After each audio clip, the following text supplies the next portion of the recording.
Break کے بعد خوش آمدید۔ بخاری صاحب، بلوچستان اور کے پی میں ہر روز دہشت گردی کے واقعات جو ہے وہ بڑھتے جا رہے ہیں۔ اس پر آج مولانا فضل الرحمان نے سخت تنقید کی اور انہوں نے یہاں تک کہہ دیا کہ ان علاقوں میں حکومت کے ریٹ ہی نہیں ہے۔ دیکھیے، مولانا کی آج کی پریس کانفرنس جو ہے نا، اس میں انہوں نے بہت ساری باتیں کی ہیں جس کی اوپر بات ہو سکتی ہے، وقت پتہ نہیں اجازت دے گا یا نہیں دے گا۔ ایک تو یہ یاد رہے آپ کو کہ مولانا کا سب سے بڑا گریوانس یہ ہے کہ ملٹری اسٹیبلشمنٹ نے یا اسٹیبلشمنٹ نے ان کو 2018 اور 2024 کے الیکٹرل پروسیس سے باہر کیا ہے۔ ان کا یہ گریوانس ہے بہت سیریس۔ جی، ان کا گریوانس اتنا سیریس حکومت کے خلاف نہیں ہے جتنا اسٹیبلشمنٹ کے خلاف ہے۔ کیوں؟ 26ویں ترمیم میں انہوں نے حکومت کا ساتھ دیا ہے،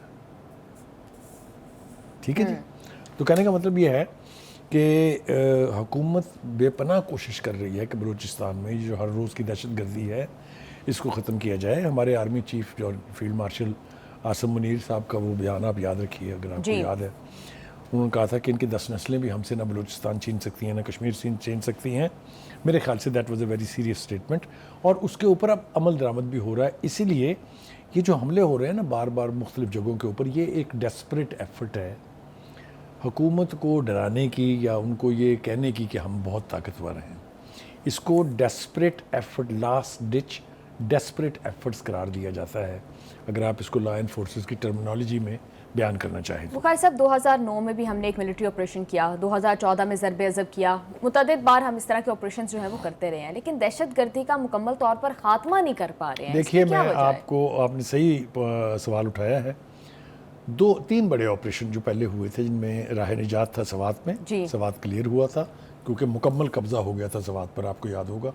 اس کے بعد آپریشن ضرب عضب، اس نے دہشت گردوں کا خاتمہ کیا تھا، ایک پیسفل، کئی سال گزرے۔ اس کے بعد رد الفساد، اس میں بھی بہت سارے یعنی جو ٹیررسٹ ہیں ان گروپس کا، ان کے سلیپر سیلز کا خاتمہ کیا گیا اور امن قائم ہوا۔ یہ تو اللہ بھلا کرے اس حکومت کا جس نے لا کے پھر وہاں سے 40,000 کے قریب بندے کے پی کے میں بسائے۔ کون لوگ تھے وہ سارے؟ آپ نے پریزیڈنشل پارڈن سے بندوں کو چھڑوایا، وہ واپس گئے اپنے ملک اور واپس گروپس بن کے پھر آ گئے، ری آرگنائز ہونے کا ان کو ٹائم مل گیا، ٹھیک ہے۔ ان کو آپ نے سپیس دی، وہ آپ کے گلے آئے ہوئے ہیں۔ یہ بات کوئی راز نہیں ہے، یہ سب کو پتہ ہے۔ لیکن بخاری صاحب، جب وہ ان کو نکالا بھی گیا تھا ملک سے تو وہ تب بھی حملے کر رہے تھے، اور شاید اسی کو ختم کرنے کے لیے حکومت نے یہ موو سوچی کہ مذاکرات۔ اور اب یہ جو افغانس کے انخلا کی بات ہو رہی ہے کہ یہاں سے چلے جائیں، اس کی بنیادی وجہ یہ ہے کہ ان دیئر گارب لوگ آ کے افغان میں سے افغان کی تفریق کرنا تو بڑا مشکل ہے نا۔ وہ اس گاب میں چھپ جاتے ہیں آ کے اور پھر کاروائیاں کر کے پھر غائب ہو جاتے ہیں۔ تو ایک تو یہ سیگمنٹ ہے۔ دوسرا سیگمنٹ وہ ہے جو بارڈر کراس کرتے ہیں، آتے ہیں، کارروائی کرتے ہیں، واپس چلے جاتے ہیں۔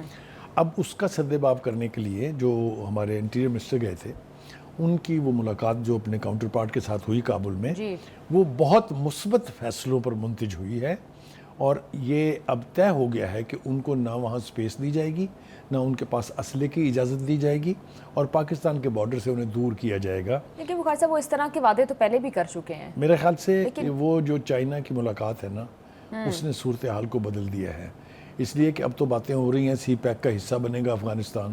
نئی جو ٹرین نکل رہی ہے آذربائیجان سے پاکستان تک، اس میں سگنیٹری ہے افغانستان کو بھی فائدہ پہنچے گا اس سے۔ تو کچھ چیزیں ہو رہی ہیں جس سے یہ توقع پیدا ہو گئی ہے کہ شاید افغانستان کے ساتھ ہمارے تعلقات جو ہے وہ ٹھیک ہو جائیں گے۔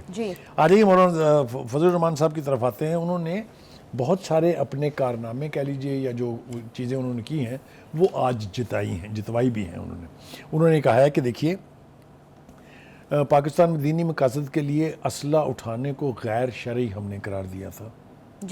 پھر وہ کہتے ہیں کہ پاکستان میں مسلح جدوجہد کو ہم حرام قرار دے چکے ہیں۔ انہوں نے بہت سارے الزامات لگائے، بہت ساری باتیں کی۔ میرا خیال ہے ان کا اس طرح سے فائدہ نہیں ہے جس طرح سے آج طلال چودھری نے ایک حل جو ہے وہ تجویز کیا ہے، تو پرابلم کو سولوشن کی طرف ہمیں آنا چاہیے۔ دیکھیے، ہم بات کر رہے تھے مولانا فضل الرحمان کی، انہوں نے ایک سوال اور یہ اٹھایا کہ وہ لوگ جو افغانستان گئے تھے پھر وہ واپس کیسے آئے، یہ جاننا چاہیے، اور آپ کو میں نے ابھی بتایا کہ کون لے کے آیا تھا ان کو۔ طلال چودھری یقینی طور پہ کہہ رہے ہیں کہ جو international platforms like WhatsApp available ہیں دہشت گرد تنظیموں کو، ان کے رہنماؤں کو، وہ ان کے بلاک کرنے چاہیے فوری طور پر، اور یقینی طور پہ بلاک ہونے چاہیے. یہ بات بھی بالکل ٹھیک ہے. دوسری طرف اگر ہم دیکھیں تو بلوچستان کے اندر جو کچھ ہو رہا ہے اس کے اوپر جو وزیر اعلیٰ بلوچستان ہے انہوں نے ایک رٹ لگا رکھی ہے.